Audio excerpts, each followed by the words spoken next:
Hello and welcome to this last of 4 chapters on the series of income and Social Security planning.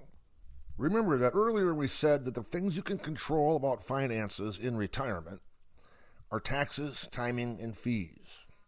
We've already spent some time talking about taxes and timing. Now it's time to look at fees. There are a variety of fees and ways that they are charged or paid.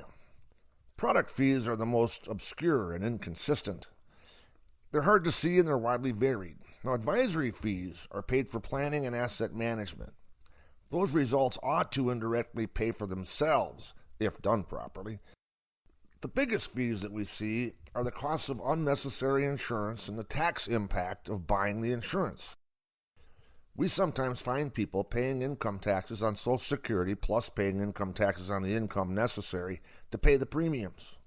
The after-tax cost can make the insurance plan imprudent at best.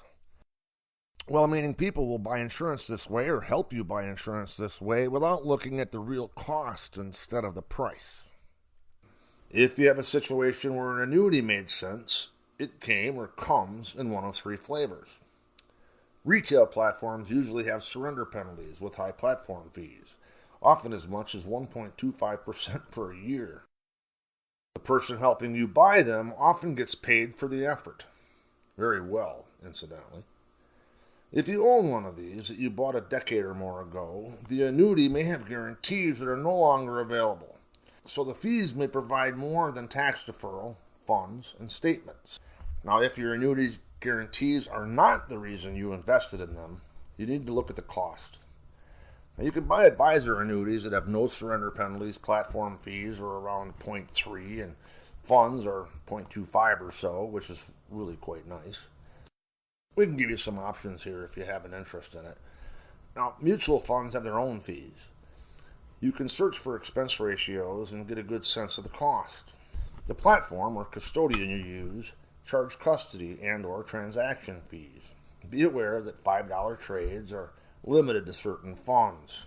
Normally those funds are more expensive. 0 fees are generally limited to a family of funds, where the fees are within the funds themselves. At Adams-Hansen Associates, most of our clients have no transaction fees, but pay a consistent custody fee. For our firm, it is the most efficient way to deliver portfolios. You can go online to Morningstar or Yahoo Finance and find a fund's net expense ratio. Now, there is very little reason to pay a front or back-end load. They can be waived or avoided altogether. The only place that paying 12b1 fees makes sense is when the fund is part of a 401k type plan and the 12b1 fees pay plan expenses. If you have money in a 401k plan, you get a statement of fees at least annually. Find out what yours are. Most plans apply fees on a pro rata basis, meaning the size of your account relative to the average account size. People closer to retirement generally have a larger account balances, so they pay higher fees. Now, sometimes it makes sense to roll a large portion of a 401k balance into a more self-directed environment once you're over 50 or so. In that case, you can have more control over those fees. We begin with the premise that you are working with a professional registered with the state or the SEC or both. Anyone can call themselves an advisor and charge an hourly engagement or planning fee. They just can't hold themselves out as being registered, so it's important that you work with someone who's credentialed. Some registered investment advisors are independent and unaffiliated. This is how we're structured. We have no affiliation with a broker-dealer. We cannot get paid commissions on investment products. Many registered investment advisors are brokers or work through a broker-dealer. They can get paid commissions and have additional financial pressures on their business that carry over to the client. Asset under management fees are ongoing and vary based on account size and complexity. Some companies charge as much as 2% per year plus 20% of profits per year, which to us seems crazy. Many people benefit for paying a project or planning fee instead of paying commissions.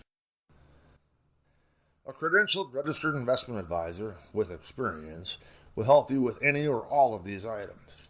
If you need insurance or help with the sale or purchase of real estate, we're paid commissions. Generally, planning fees are reduced when these things are involved because we essentially get paid for projects. We try to select a method of payment that's advantageous to our client. That's how it works in our firm. Some firms have a subscription sort of pricing model where you get a menu and select price fixed services. It seems to us like it would be hard to be comprehensive in that model, but there are certainly advisors out there making it work.